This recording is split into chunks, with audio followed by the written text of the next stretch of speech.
claiming she's very happily married, Kenya Moore has yet to introduce any one of the ladies to her new husband. And that includes Cynthia Bailey, whom Kenya considers to be one of her very best friends. Odd, right? The ladies at least thought it was strange, which is why they started questioning Kenya and Cynthia's relationship during the December 10th episode of The Real Housewives of Atlanta. But we'll get to that later. First, let's rehash the episode a bit. Following NeNe and Portia's explosive confrontation, the ladies rallied around Kenya and surprised her with a wedding celebration. Since they weren't able to attend her actual ceremony, they planned a mock wedding so they could feel like they experienced her new milestone in life.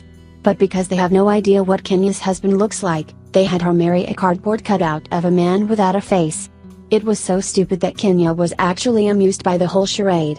And following the fake ceremony, Portia apologized to Kandi, again, for taking part in Feeder's takedown scheme.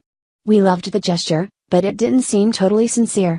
Perhaps that's why Kandi rolled her eyes as Portia walked away? Later, the ladies traveled to Napa Valley, California, where they squashed some grapes with their bare feet and made some wine.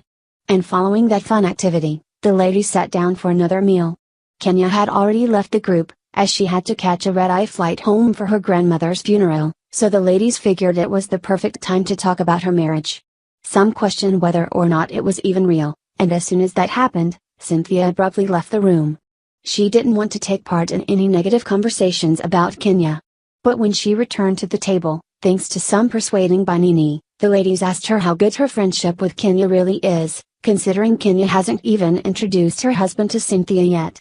It was a valid question and Cynthia definitely agreed that she felt it was weird she hadn't met Kenya's husband yet. Is he real? Is she really married? Only time will tell.